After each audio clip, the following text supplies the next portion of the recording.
Oi, pessoal. Bom, sou a Raquel Marques, co-deputada aqui no mandato coletivo da bancada ativista e todo dia às 6 da tarde a gente se encontra aqui para falar dessas mudanças todas que o coronavírus tem nos presenteado. Bom, a gente tem informação aqui importante antes da gente começar a nossa conversa de hoje.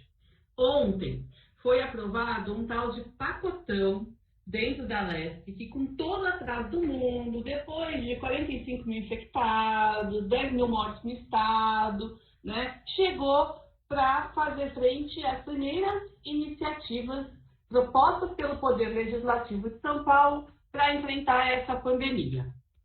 Amanhã a gente vai conversar só sobre esse projetão, né? Dando um resumo aqui para vocês, ele trata de coisas como auxílio para mulheres vítimas de violência doméstica durante a pandemia, proibição de viagens a pé nos ônibus intermunicipais, distância mínima de 1,5 metro entre cada passageiro no transporte ferroviário e metroviário.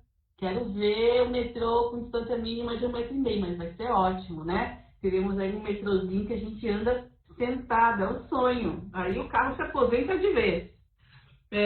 Obrigação de publicação diária pelo governo estadual sobre dados da pandemia, incentivo para a fabricação de equipamentos de proteção individual no estado, incentivos fiscais para que as empresas passem a produzir, porque nós tivemos uma dificuldade de comprar tudo da China, acesso à internet gratuita para estudantes da escola pública, entre outras iniciativas. É um pacotão mesmo, foi feita uma pressão que os deputados todos convergissem num acordo entre todas as propostas e aprovassem esse acordo. São muitos artigos, são muitas propostas, e amanhã a gente vai conversar sobre isso.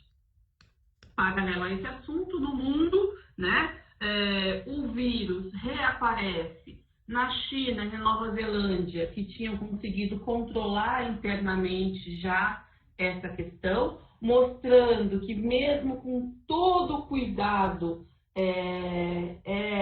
um ambiente sempre muito instável, até que se encontre a cura, até que se tenha vacina, ou pessoas assim, um contingente muito grande no mundo, já contaminadas, imunes a essa doença, supondo que ela traga uma imunidade longa, nós vamos ter ainda várias reincidências, né?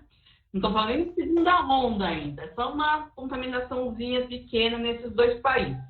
E um novo medicamento, ele parece promissor no tratamento de doenças graves do coronavírus, né? Que é um corticoide. Podemos falar mais sobre isso amanhã, porque hoje nós vamos falar sobre um assunto encantador, assim. Nossa, é tão óbvio. Por que não é assim? Vamos falar sobre economia circular. E para começar, eu estou aqui com a Cláudia Visoni. Oi, Cláudia. Cláudia, eu queria que a gente começasse, eu e você aqui, fazendo um link. Nós vamos falar sobre economia circular, que é um conceito quase, né, que pode beber aí da ideia da permacultura. E qual que é a importância de a gente falar de resíduos, de a gente falar de ambiente, de todas essas questões num contexto de pandemia? Bom, finalmente, num contexto de pandemia, primeiro as pessoas estão prestando atenção que o nosso sistema todo está gravemente doente, né? E o Covid é só um dos sintomas. Bom, falar de economia circular é falar do bom uso dos recursos. E a gente, espécie humana, está usando muito mal os recursos. E isso compromete não só o meio ambiente, como a economia. Semana passada, aqui na bancada, a gente estava fazendo uma conversa sobre permacultura e o Tomás Lotufo era um dos convidados e ele lembrou que o melhor negócio do mundo é o desperdício. Sempre que a gente gera desperdício, a gente está fazendo alguém muito rico, né? E a gente está provavelmente desfavorecendo alguém, a gente está poluindo a casa de alguém. E vou comentar uma notícia muito triste da semana passada, que a China não está mais querendo plástico, né? Então, o que eles estão fazendo? Mandando plástico para a África. Então, isso é comum nos países mais pobres. Existe tanto o contrabando de resíduo, quanto às vezes o governo topa receber resíduo, compra resíduo, né? Aqui no Brasil a gente já teve containers de lixo hospitalar da Europa que foram barrados nos portos. Isso é o que a gente fica sabendo, né? O que a gente não fica sabendo é muito mais grave. Então, para a gente sanear, e vamos lembrar que resíduo faz parte do saneamento, saneamento não é só tratamento de esgoto, é tratamento de resíduo também. Para a gente sanear a nossa economia, a gente vai ter que aprender a viver sem produzir resíduo. E aí, para terminar essa primeira falinha, que a gente tem convidado também muito legal, que é o Vinícius, naquele livro que é super importante, que chama Do Berço ao Berço, ou Cradle to Cradle, os autores falam que todo resíduo deve ser alimento ou biológico ou tecnológico. Então, tudo que a gente produz precisa entrar de novo ou na cadeia tecnológica ou na cadeia biológica. A cadeia biológica é muito fácil, é a compostagem, né? Tudo que é natural se decompõe e nutre a vida de novo. A gente precisa aprender a fazer isso com a nossa tecnologia. É isso. E como disse a Cláudia, a gente está aqui hoje com o Vinícius Vilas Boas, que é fundador da Dinâmica Bicicletas, engenheiro, uma pessoa que tem uma história de pesquisa e desenvolvimento muito interessante e que é um entusiasta e praticante da economia circular. Vamos conhecer aqui um raro empresário que aplica a economia circular dentro do seu negócio. Oi, Vinícius, tudo bom? Oi, Raquel, tudo bem? Que bom estar com você aqui. Queria que você se apresentasse um pouco, apresentasse a dinâmica e como é que a economia circular entra aí na sua lógica de vida e do seu negócio. Então, Raquel, desde que eu nasci, eu pesquiso sustentabilidade, formas eficientes de usar energia. Eu tenho um interesse muito grande nisso desde sempre, né? Então, eu fiz o técnico em Química quando era mais jovem, depois eu fiz 4 anos de Engenharia Elétrica, depois mais 5 anos para me formar em engenheiro mecânico com ênfase em mecatrônica. E durante todo esse tempo, eu vinha pesquisando sobre metodologias para sustentabilidade, né? Que era a palavra que a gente usava na época, né? Ainda se usa hoje, mas na economia circular é diferente, né? E eu acreditava que um dos nossos maiores problemas hoje é a mobilidade. Mobilidade urbana nos grandes centros principalmente, né? E eu acreditava que um dos maiores problemas da sustentabilidade, da mobilidade urbana era a poluição que ele gera por causa dos combustíveis fósseis. Então eu passei muito tempo estudando como mudar a matriz energética do transporte, né? Que aí a gente chega nos carros elétricos hoje, que é o que tá em voga nos países desenvolvidos, né? De mudar a matriz energética do transporte do petróleo para fontes elétricas das mais variadas, né? Desde o hidrogênio, que acaba que tudo está conectado à questão energética, né? Até que eu comecei a usar carro. Aí quando eu comecei a usar carro e vivenciar a pressão, a violência que o carro causa na gente, né? Eu sou uma pessoa meio nervosa, meio estressada. E aqui, o trânsito me deixava louco, né? Aí um dia eu estava no trânsito assim, eu falei, cara, isso aqui podia ser tudo elétrico, que não ia adiantar nada. A gente já está entupido, eu ia estar levando 2 horas para chegar no trabalho do mesmo jeito, tudo ia estar muito ruim, né? E eu trabalhava na indústria automobilística nessa época. E eu entrei na indústria automobilística com o objetivo de desenvolver eletrificação, né? Que ainda é muito importante, Só que quando eu tive esse momento no carro, lembrei de uma coisa que eu tinha muito na infância, que eu só andava de bicicleta o tempo todo. Amava bicicleta e ia de bicicleta para todo lado. E foi uma coisa que a rotina acabou me tirando no meio do caminho. Aí eu falei assim, puta, a tecnologia que vai transformar a mobilidade urbana já existe desde 1800 bolinha, que é a bicicleta, né? Só que eu não eu não admitia que eu fosse responsável por produzir um produto, mesmo que ele fosse tão bom quanto a bicicleta é para o meio ambiente, para a questão energética, para toda a sociedade, né? Para o espaço urbano, né?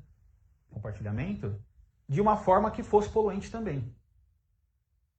E bem nessa época eu conheci o Michael Braungart, né? Que é um dos autores do Cradle to Cradle Design, que é esse livro que a Cláudia Visoni citou, que ele mostra uma metodologia que foi a primeira que eu identifiquei como assim, isso é uma solução. Não é uma coisa que, é um paliativo, a gente vai usar menos recurso, a gente vai usar menos camiseta, vai comer menos isso, a gente vai fazer menos aquilo, tudo menos, para tentar tirar a pressão da natureza. E o Cradle to Cradle, a economia circular, né? Só explicando um pouquinho da economia. Por que a economia circular e por que a economia linear? A economia linear, a gente geralmente tira recursos da Terra, né, do planeta, cria um produto, ou seja, do berço, o berço do produto é a indústria, usa e enterra. Então é do berço à cova. A economia linear, essa é uma linha reta, né? A economia circular, não. Você tira aquele recurso da Terra, projeta o produto, o serviço, o que você estiver fazendo para que, quando chegar no final do uso daquele produto, você consiga produzir pelo menos exatamente o mesmo produto inicial. Sem ter que extrair mais nada, usando apenas energia limpa, né? Então a gente fala do berço ao berço, né? Que é esse ciclo contínuo, né? E aí, como que se faz isso? Qual que é a metodologia para se fazer isso, né? Aí eu pergunto para você, qual que é a melhor forma qual que é a melhor forma de lidar com um resíduo, Raquel? No geral, assim, o que você acha? Como que você gera menos resíduo? Você usa menos? O que você faz? Eu acho que primeiro é evitar gerar o resíduo. Então, evitar usar elementos desnecessários. Exatamente, evitar gerar. Agora me fala uma coisa, quando você vai no mercado comprar um produto e tem várias opções de embalagem de vários fabricantes diferentes, né? Quem que decidiu? Aí você chega lá e você fala assim, eu vou comprar esse produto C, tem o A, B e o C, você vai comprar o C, né? Que tem uma embalagem que você falou, essa aqui é mais ecológica. Só que não é ecológica, ela é pouco mais, mas não é. Aí você leva aquilo com uma leve culpa, porque ainda, né, você sabe que aquele negócio não é legal. De quem que é a responsabilidade por esse produto? É o cara que fez, não é o cara que comprou. Então, as coisas elas têm que ser desenvolvidas desde a fase de criação do design, né? A gente chama o design de desígnio, né? A design é uma palavra que deriva de desígnio, e a gente usa o design como design por qual é a intenção que você está tendo com esse produto. Então, posso me meter? Claro. Não, porque assim, eu sou uma hacker, né, da sociedade de consumo, não só da política, mas também da sociedade de consumo. Sabe que tem muitos produtos que eu descobri que eu não preciso a partir da minha dor de ter que conviver com uma embalagem. Então, por exemplo, hoje em dia eu não consumo mais produtos de limpeza, né? Eu produzo os meus. E é super econômico. Hoje em dia eu não consumo mais a maioria dos cosméticos, né? Por exemplo, eu ficava muito angustiada porque hidratante, o nome já diz, né? Hidratante tem bastante água. E aí fica aquela água caminhando naquele potinho de plástico, que pode ser o plástico mais lindo do mundo. Mas aí eu aprendi a fazer o meu hidratante e não usar mais shampoo. E aí a vida vai ficando bem interessante, porque a quantidade de produtos... Então, assim, eu concordo com o design inteligente, mas eu acho que a gente naturalizou uma série de coisas do consumo que são absolutamente desnecessárias quando elas não são nocivas e muito caras, né? E isso tem a ver também com os produtos alimentícios. Muitas vezes a gente consome produtos que têm excesso de embalagem porque eles foram muito processados. Então, é um saco dentro de uma caixa, que é dentro de um não sei o quê, que é dentro de um não sei o que lá. E na natureza as coisas vêm mais simples. Eu não estou nem entrando no meu assunto do coração, que é plantar comida em casa, porque aí não tem embalagem mesmo, né? Então, Acho que essa conversa do design inteligente, dos elementos que vão entrar num ciclo virtuoso, né, e não um ciclo vicioso, que toda a reciclagem do plástico vai criando plásticos de pior qualidade, que uma hora vai virar um troço horroroso no aterro mesmo, a gente acho que precisa fazer um processo de desnaturalizar um monte de coisas, eliminar um monte de coisas, repensar os nossos processos, porque a sociedade de consumo, sobretudo depois da Segunda Guerra Mundial, delegou uma série de funções e de cuidados para a indústria. E agora eu estou muito no movimento de pegar de volta essas coisas. E é incrivelmente empoderador, espiritualmente maravilhoso, e fora que a gente não gasta nada. Quando eu preciso fazer compras e eu passo naquela gôndola dos produtos de limpeza e dou um tchau, que eu não suporto nem entrar lá por causa do cheiro, é uma sensação muito boa que meu dinheiro não está indo para isso. E ontem até compartilhei uma notícia, né, de que tivemos no Rio de Janeiro um caso de raiva humana. Raiva, hidrofobia é uma doença extremamente séria, que não tem cura quando a pessoa pega e ela se desenvolve. No caso, veio de morcego, lá no Rio de Janeiro, e quando a gente fala de produção, de exploração da terra, de extração de minérios, de geração de mais sucata, lixo, resíduo, enfim, nós também estamos falando em mais agressão de meio ambiente, mais seres humanos invadindo os espaços verdes, e as zoonoses, a febre amarela, a raiva animal que vem para as pessoas, que não vem só do cachorro, vem de qualquer mamífero, né? E tudo isso, assim como a gente viu o coronavírus, são assuntos muito, muito interligados. Então, consumir menos é uma frente, sim. E aí, uma vez necessário o consumo, como a gente faz de uma maneira mais inteligente, né? E aí entra essa questão do circular, que dentre as soluções é a mais razoável, é isso que eu posso aprender com vocês dois? A melhor redução de danos. Então, Cláudia, eu tenho uma certa divergência com essa posição. Porque é o seguinte, né? É perfeito, é lindo, é maravilhoso a gente, eu que vivo de economia circular, você que vive de permacultura, que a gente ama esse negócio e etc, né? Só que o cara que está do seu lado do ônibus, ele não sabe de nada disso. E ele compra também. Então, assim, a nossa ação individual, ela é fundamental. Só que eu não acredito que isso vai partir do consumidor. Essa ideia de que a gente fazer um consumo consciente vai transformar, vai fazer com que a indústria passe a atender essas necessidades. A gente não tem mais tempo para isso. Se diz a mão invisível, deixar o mercado seguir seu caminho, que ele vai se organizar sozinho. A gente vai consumir menos, eu vou parar de consumir produto de limpeza e a indústria de produto de limpeza vai falir. E aí não vai mais produzir produto de limpeza, aí vai tirar o plástico do oceano. Eu adoro um debatezinho. Eu acho que a gente precisa de uma biodiversidade de soluções, tá? Exatamente. Então, tudo é válido. E eu tô super cansada, assim, cansada não, mas eu ouço com bastante frequência que o meu estilo de vida ele é impossível, que ele é utópico, que não sei o que lá, mas tudo bem, a gente vai indo em frente. Nesse momento de crise, semana que vem, provavelmente, eu vou encontrar com o pessoal para fazer oficina de criação de produtos de limpeza, né?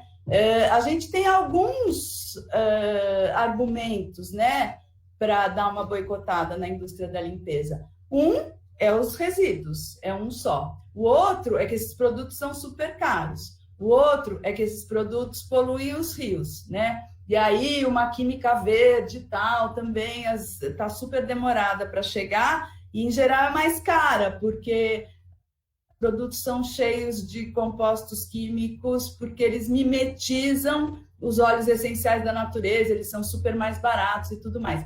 A outra coisa é que, se a gente pesquisar compostos orgânicos voláteis e tudo mais, a gente vai ver que todo perfume químico, na verdade, vamos simplificar, ele é potencialmente coisas, né? Então a gente está falando da saúde das pessoas.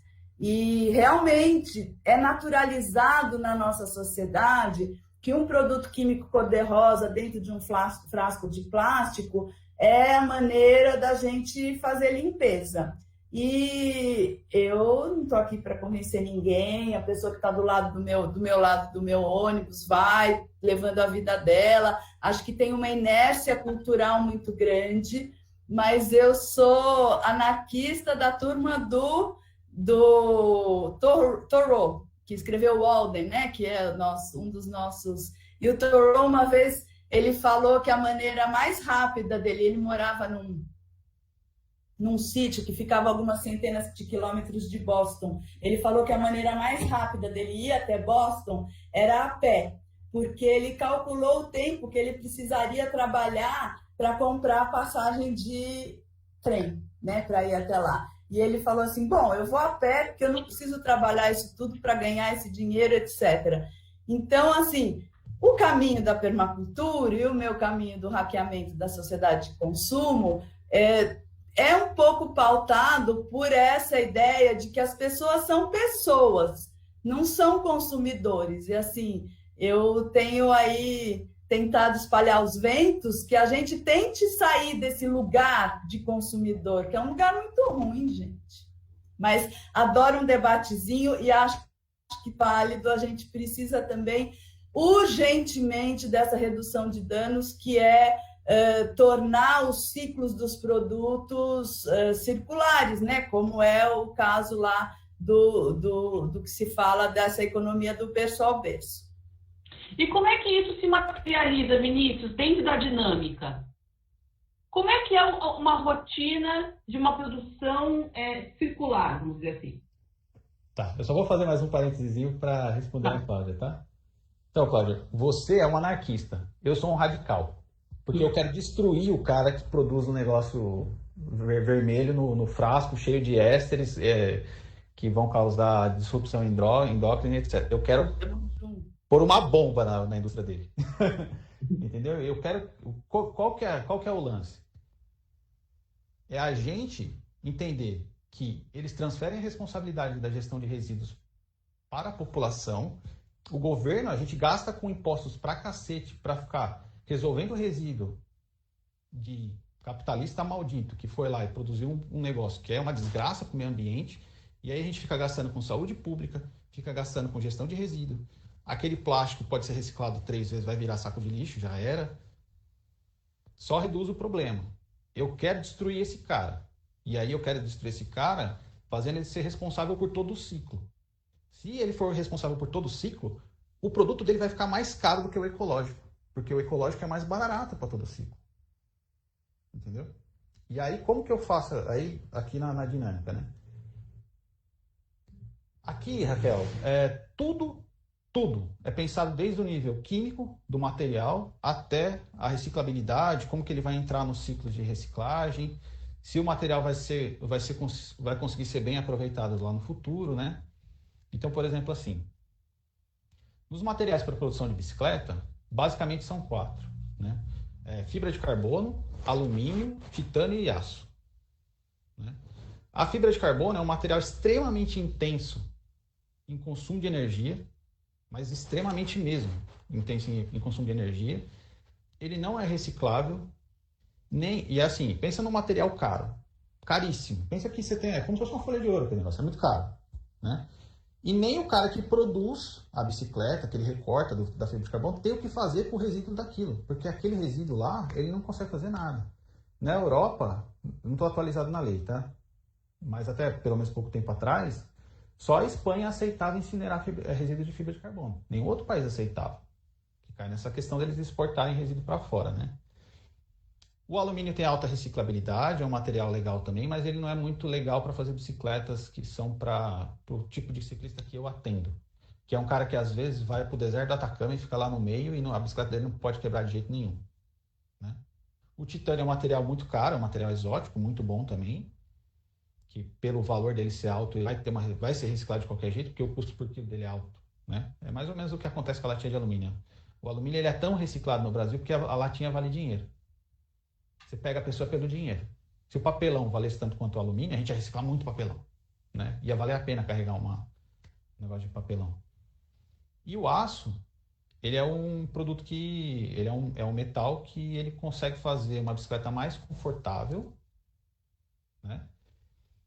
E que dura mais e é muito mais confiável. Ela vai quebrar, é muito difícil uma bicicleta de aço quebrar, e quando ela quebra de uma maneira muito controlada, que você consegue perceber que ela está quebrando antes de acontecer uma falha grave que você não parou a bicicleta para consertar.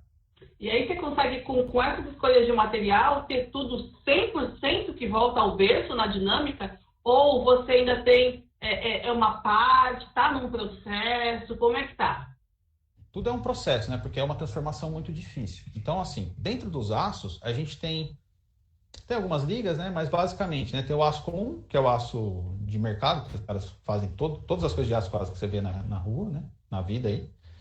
Tem um material que chama cromolin, que é um aço cromo-molibdênio. Só que o cromo do aço cromo-molibdênio é um metal pesado tóxico, causa leucemia, causa vários tipos de câncer, desde a extração até a reciclagem. E ele você não consegue identificar ele como um aço inoxidável, que são os aços ricos em cromo. Quando chega para reciclar isso, o cara da recicladora, ele olha para aquilo e não tem tempo de ver o que é. E ele joga junto com o aço comum. Aí o cromo ele vai misturar no resto do aço que estava limpo. E aí como que os caras fazem para fazer com que o aço saia com a composição química com baixo cromo, né? Que é uma contaminação ali dentro. Dilui com aço novo. Então, a gente tem um estoque hoje no mundo de cerca de 400 anos de minério de ferro para fazer aço.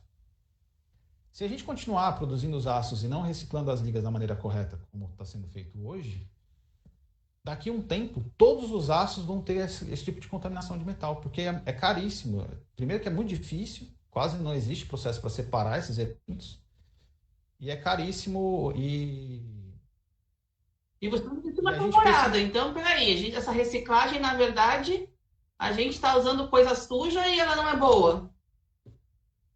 Ela é boa, mas ela é um downcycling, que a gente chama, porque o produto de saída, pela qualidade, ele é pior do que o produto de entrada. E a gente tem que fazer as coisas para serem recicladas para que o aço, se ele tiver um controle, se você tiver um controle do sistema de reciclagem mais fechado, né? Se os produtos forem desenvolvidos, identificados antes, né, da produção, para que chegue na reciclagem o cara saiba o que é aquilo, você consegue reciclar ele infinitamente, sem esse tipo de contaminação. E aí, a gente chega num lugar, queria até que a Cláudia comentasse isso, que é como a gente induz a indústria a isso. Suponho que políticas públicas e o próprio legislativo tenham um papel importante nessa questão. Cláudia, existe a lei de resíduos, né? Isso Política Nacional de Resíduos Sólidos. Então,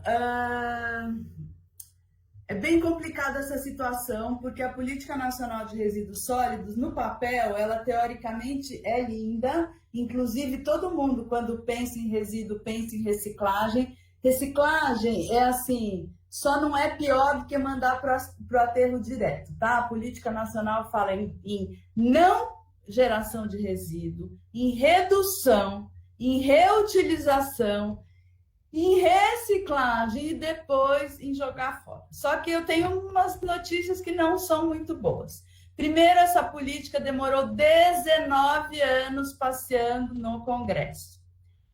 Depois, ela finalmente foi aprovada. O ministro está num desmonte dela. A Política Nacional de Resíduos Sólidos, ela prevê a corresponsabilização, que é isso que o Vinícius estava falando. Você encontrou uma lata do refrigerante Y na rua, lá no meio da rua, de quem é a culpa daquilo?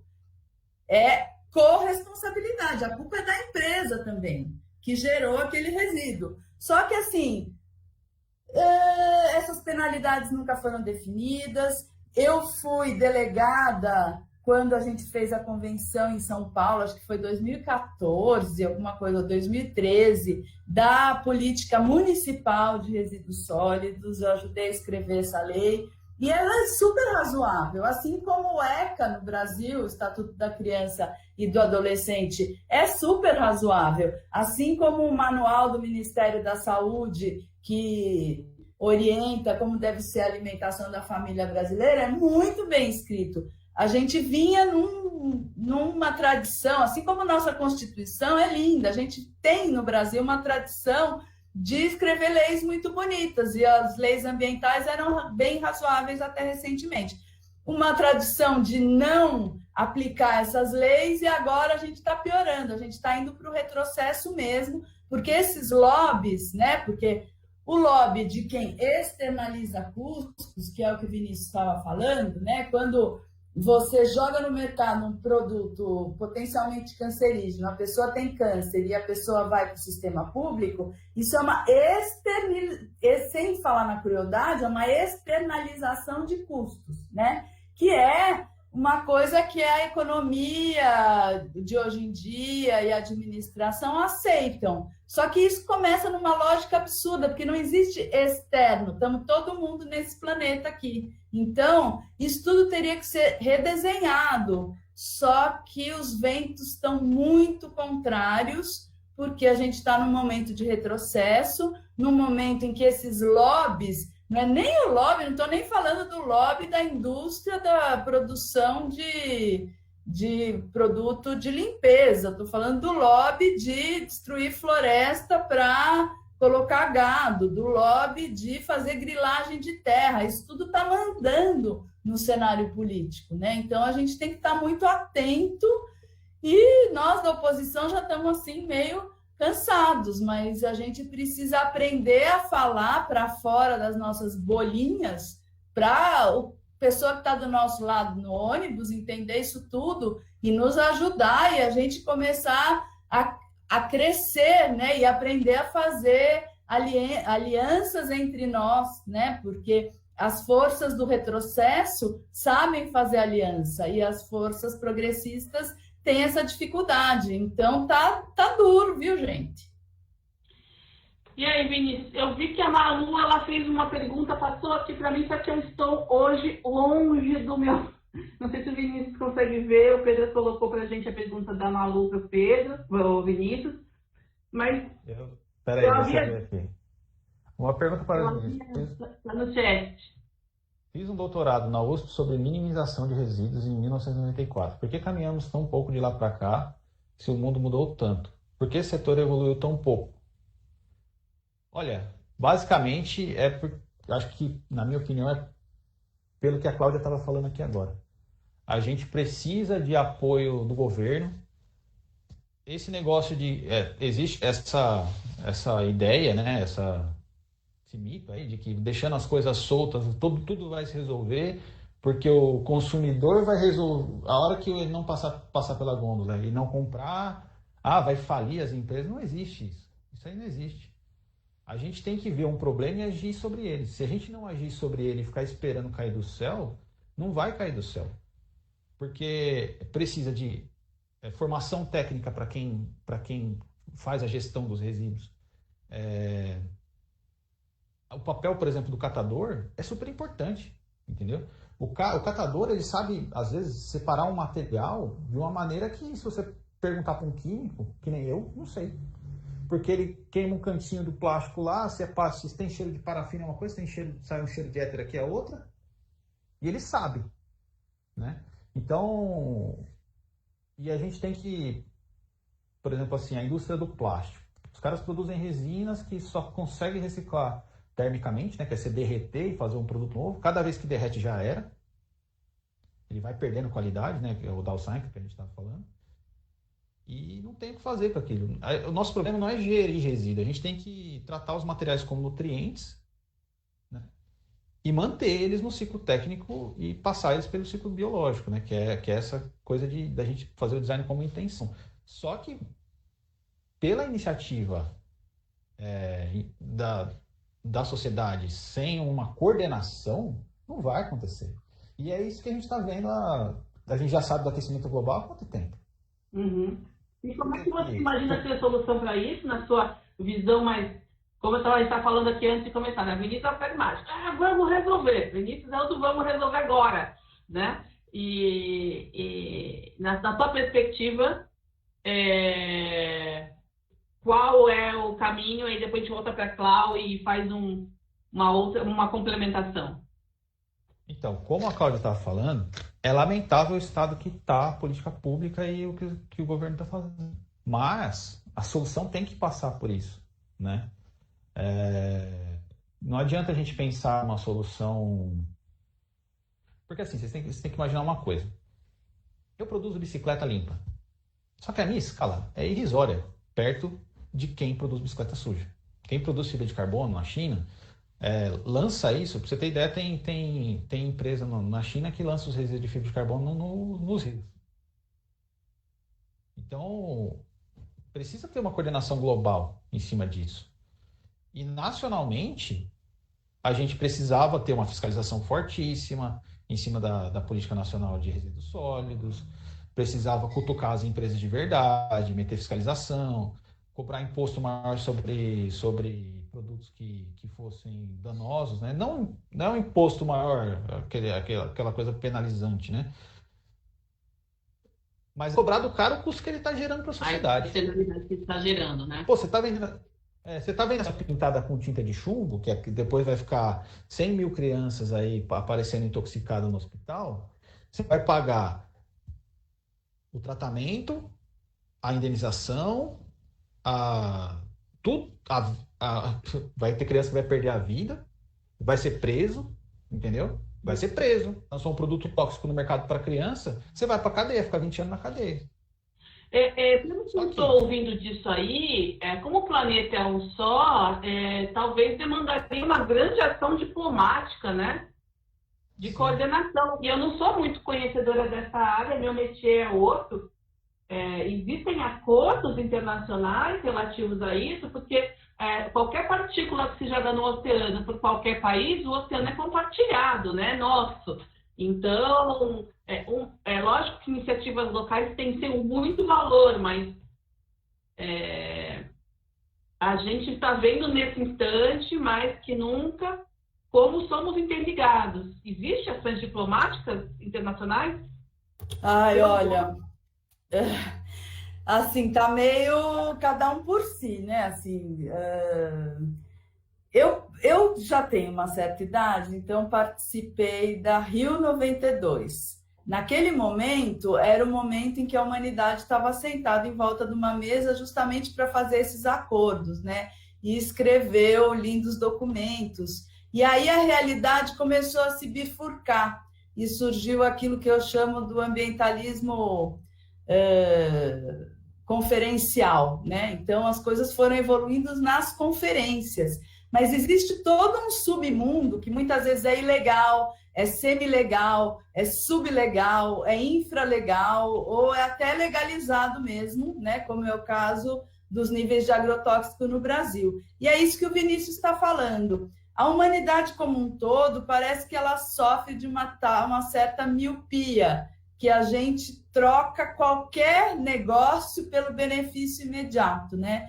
Quando o benefício imediato significa eu vou lucrar muito e não sou eu que vou ficar doente, o benefício fica muito maior. Então, assim, é uma guerra bem complicada. Eu acho que a gente está numa disputa meio de Davi e Golias, assim, o lado de lá ele é muito mais poderoso, compra governos, compra polícias, compra tudo, é bem complicado. E a gente, agora eu vou falar no lugar que eu detesto, o consumidor, ele vem de uma lógica o mais importante é o preço baixo, né? Eu sou sensível à causa de quem realmente opta pelo menor preço porque não tem dinheiro. Mas, em geral, o que é comum, muito comum na classe média,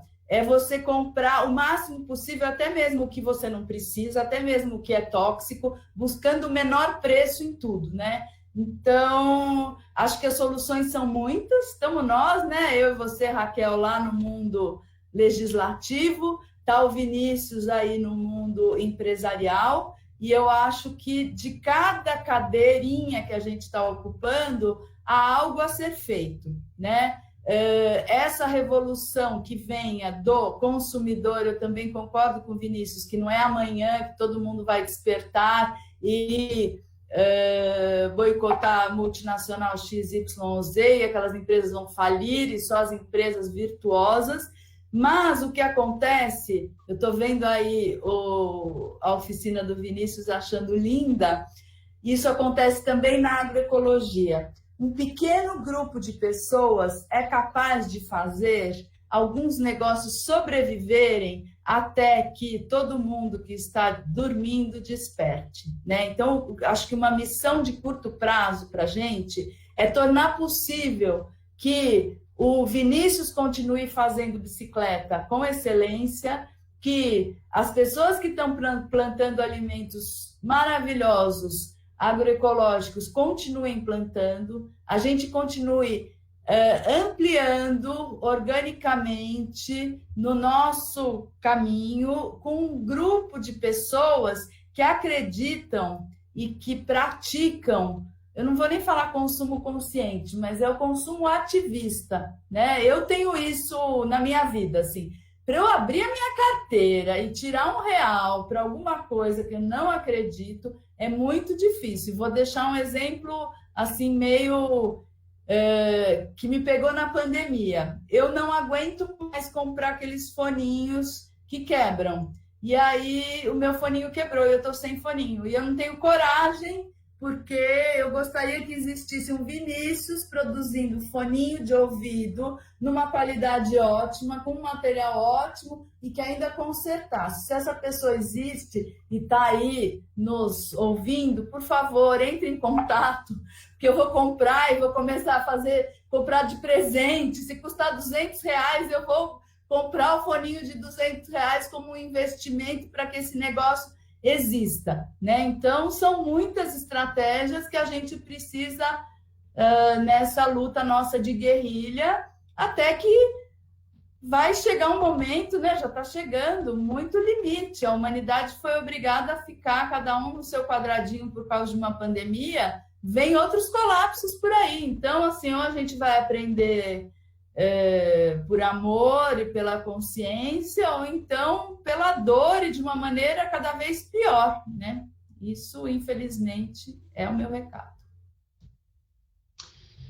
Vinícius, a gente tem que fazer as leis, mas tá feio o negócio, hein? Tá feio o negócio, Raquel. E os consumidores acordam devagarzinho. Mas, cada pessoa que estiver ouvindo, é sempre um trabalho de formiguinha. Nós ativistas, nós somos todos ativistas aqui, somos isso, né? É de 20 em 20 bicicletas, é de 20 em 20 pessoas, é de migalhinha em migalhinha, a gente vai fazendo um pedaço. O que elas precisam saber, na sua opinião, seja na hora de comprar, ou seja na hora de votar, ou seja na hora de pressionar um político, assim, quais pequenas atitudes? Porque quando a gente começa a falar do aço, quando a gente começa a falar da grandeza das coisas, para as pessoas que são só consumidoras como eu acham assim, meu Deus, não tem jeito. Se não tem jeito, dane-se. Né? Mas assim, existem atitudes que as pessoas podem tomar. Quais seriam? Coisas simples para ir na direção, ainda que não seja... É tudo processo, né? Ir na direção. Olha, eu diria que é bastante coisa. Mas primeiro assim, você tentar estudar um pouco sobre como as coisas são descartadas. E pesquisar sobre economia circular já vai ser... Tem algumas coisas na internet que já te explicam um pouco como é que funciona esse processo de materiais. Tem algumas coisas que a gente já sabe que tudo que você gerar não vai ser prejudicial. Então, por exemplo, assim, caixa de papelão, né? A caixa de papelão, hoje, tudo que você recebe com aquela fita plástica enrolada, né? Na caixa de papelão. O próprio fabricante de caixa de papelão fala que fita plástica é ruim para você embalar fechar a caixa de papelão porque ela não cola direito na caixa. E existe uma fita, que é uma fita de papel craft, para você fechar a caixa, que ela vem com goma arábica de um lado. E você joga uma aguinha nela e ela cola na caixa de papelão. E aí o que isso causa? O papelão, ele também é feito de papel craft. E o papel craft com papel craft, na hora de reciclar isso, você joga lá no meio e vai sair papelão de novo. Agora, a fita plástica, ela, por ter cola, ela é um plástico que já não vai ter como reciclar nem se você tentar. Porque ela acumula muita contaminação e não tem como reciclar aquilo. Então, tem até uma embalagem aqui que eu deixei do lado, que é mais ou menos a embalagem que a gente manda as coisas aqui. É uma embalagem de papelão com fita de papel craft, que é papelão, isso aqui também é. E o negócio da nota fiscal também é de papel craft. Então, assim, essa embalagem não contém nenhum tipo de plástico e é tudo o mesmo material. A gente chama isso de design de monomaterial, que é um material só. Então, para reciclar é muito mais fácil. Fugir que nem o diabo da cruz de plástico. Se você vê um plástico, você fuja dele, né? Tem coisas piores do que plástico. Geralmente tem coisas piores do que plástico. A roupa também é plástico. Camiseta de poliéster é um plástico. Tudo que você vê poli, acende a luz. Olha a composição das coisas você vai comprar roupa. A indústria de moda, eu não lembro se é a primeira ou é uma das 3 mais poluidoras do mundo. E roupa não se recicla praticamente. Algodão reciclado é difícil, entendeu? Porque onde que você achou um lugar que você levaria a roupa para reciclar? Porque a fibra é difícil de reciclar. E ainda mais que na hora de fazer o tecido, eles misturam diferentes materiais.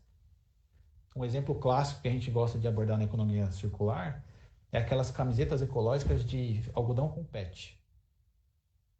Quando você faz uma camiseta ecológica de algodão com PET, você está misturando o algodão, que é um material do ciclo biológico, que ele poderia ser compostado, com o PET, que é um plástico do ciclo técnico que poderia ser reciclado. Quando você mistura os dois, essa camiseta não vai ser mais nem aceita no ciclo biológico, porque não dá para compostar o PET que está lá no meio, e nem no ciclo técnico, porque não dá para reciclar o PET, porque está misturado com algodão. Então você piorou o material. Aquilo é mais ecocida do que ecológico, entendeu? É basicamente um esforço de pesquisa, de procurar pessoas que estejam engajadas nisso, né? Políticos que tenham essa causa como causa principal, né? E tem muita coisa em volta também. Um político que às vezes a gente fala de resíduo sólido, né? Mas como a gente está todo mundo num planeta só, não existe fora, você não joga nada fora, né? Então é tudo conectado. Então, desde o cara que defende a Amazônia para não ser devastada, ele está ajudando o cara daqui que lida com resíduo sólido e está ajudando contra a pandemia. Por quê? Eu trabalhei no Instituto de Pesquisas Tecnológicas, no laboratório de fermentação industrial, né? E lá eu aprendi um pouquinho como é que funciona esse negócio de micro-organismo no ambiente. Os vírus, as bactérias, essas coisas que geram pandemias e doenças, elas estão naturalmente dispersas na natureza. E aí o que acontece? A gente vai explorando, a gente vai sempre pressionando mais, tirando mais floresta. Cada vez que o ser humano avança para uma área nova, a biologia daquela área é exposta ao ser humano. Ou a um animal que vai ser exposto ao ser humano depois também. Então, a exploração das matas, dos ambientes naturais, ela causa a pandemia. Então, quanto mais você conserva, menos doença. Entendeu? Então, assim, acho que seria basicamente isso mesmo, esforço de pesquisa e interesse. Você tem interesse nisso? Você não tem conhecimento sobre química, sobre materiais, como funciona? Procure empresas que tenham o selo de empresa B, né, que já são, as empresas do Sistema B são empresas que se preocupam geralmente com isso, faz parte da certificação isso. Aqui no Brasil você não vai encontrar muitas empresas com o selo de Cradle to Cradle, que é uma outra certificação também, que é do berço ao berço, né? Mas existem produtos C2C no mundo, né? usar mais produtos como serviço, por exemplo, assim, o Uber é uma coisa meio duvidosa por causa do resultado que ele deu na, no trânsito, mas o Uber, ele faz com que você não tenha que produzir um carro para cada pessoa, porque você compartilha aquele carro. Agora, na pandemia, isso virou outro problema, né? Mas é mais ou menos por esse caminho. Eu acho muito legal, porque esse papo colocou no radar de muitas pessoas coisas que talvez elas jamais tivessem pensado. Que existe o sistema B, que existe o cradle to cradle, que existe a economia circular, que tudo que é poli é complicado, é plástico, a gente tem que levar isso em consideração, tudo de componentes, enfim, várias coisas que é esse processo de alfabetização, né? Em um problema, que ele é complexo, e se a gente não esmiuçar ele em pequenas atividades, talvez paralise. Tenho 2 filmes, eu já coloquei aí nos comentários. Um é um filme espanhol que chama Comprar, Tirar, Comprar, que tem também um nome em inglês, que é The Bulb Light Conspiracy, e ele conta sobre a obsolescência programada, que são esses produtos que são programados para quebrarem, porque isso faz com que a indústria continue rodando, né? Foi uma coisa criada, isso chama engenharia de consumo. Nesse filme só vou dar um spoiler pequenininho, eles cantam parabéns para uma lâmpada de 100 anos e contam a história de por que as lâmpadas queimam, porque no começo as lâmpadas não queimavam, e isso era ruim para a indústria, então tiveram que criar lâmpadas. E aí tem um outro espanhol, que não aparece no filme e tudo mais, que está meio ameaçado, porque ele criou uma lâmpada moderna que não é descartável. O outro, não sei se tem tradução, chama Blood in the Mobile, sangue no celular, e ele mostra como é o garimpo dos minérios raros que são usados nos celulares da gente. Eu também uso celular, porque assim, quando a gente é ambientalista, as pessoas ficam meio bravas. Eu uso celular com dor no coração, sabendo que isso é feito. Eu sei que tem um negócio que chama Fairphone. Eu nunca consegui encontrar no Brasil, então, o dia que o meu celular quebrar, se alguém que está assistindo puder me explicar como é que compra um Fairphone no Brasil, eu agradeço e que funcione bem, porque eu preciso dele muito para trabalhar. Então, eu acho que a Raquel comentou essa questão da alfabetização, é isso aí, a gente tem que se alfabetizar nisso, e esse assunto devia estar, assim, nas escolas, né? Assim, as pessoas, desde pequeno, não é tão difícil fazer é que a gente é treinado para não pensar nas externalidades, mas a gente precisa agora ser treinado para entender tudo que envolve o ciclo de cada produto e entender por que a bicicleta do Vinícius, na verdade, ela vai sair muito mais barata e vai gerar muito mais benefícios para o planeta do que aquele suposto economia que a gente faz e que, na verdade, não é economia. A gente vai gastar ali na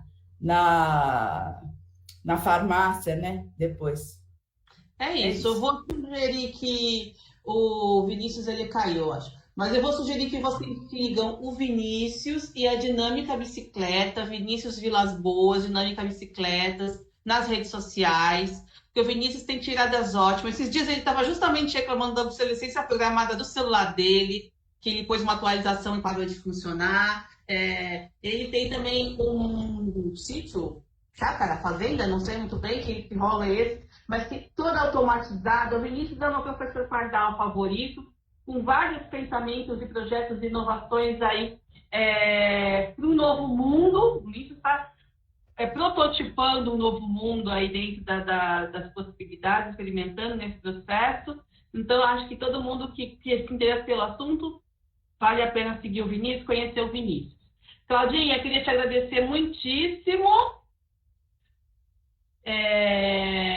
Ficou ótimo esse seu batom. Tá lindo. Vinícius, você voltou? Voltei. Querida, eu queria te agradecer muitíssimo o tempo que você tirou na sua rotina enlouquecida. Eu estava te assediando há semanas para conseguir um tempinho aqui para a gente poder conversar. Esse assunto é muito importante. Agradeço, foi muito didático. Eu que agradeço a oportunidade, Raquel. Eu costumo falar que é difícil eu alfabetizar alguém sobre isso, porque como eu trabalho, e o trabalho é muito pesado, né, para fazer isso, e eu estou pesquisando o tempo todo, eu acabo não tendo tempo para ter um momento como esse aqui, que foi tão gostoso hoje, né?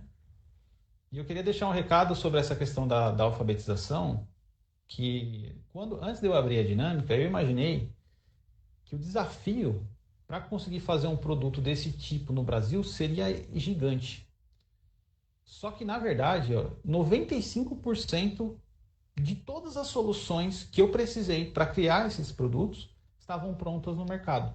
Era uma questão de alfabetização e saber escolher. Eu só escolhi certo, basicamente, entendeu? Eu produzo uma coisa que tem pessoas que produzem também, só que eu escolhi o caminho da economia circular. Isso não teve... tem um impacto no custo? Tem um impacto no custo. Mas até por filosofia eu acabo não transferindo isso muito para o cliente. Mas tá aí. Se você estudar, você consegue. As coisas existem. É só saber escolher direito que você, assim, você melhora um produto 90 e lá vai cacetada por cento só por fazer as escolhas corretas. Tá bom? Obrigado, viu? Um beijo. Obrigada, querida. Tchau, tchau. Boa noite. Tchau. Boa noite.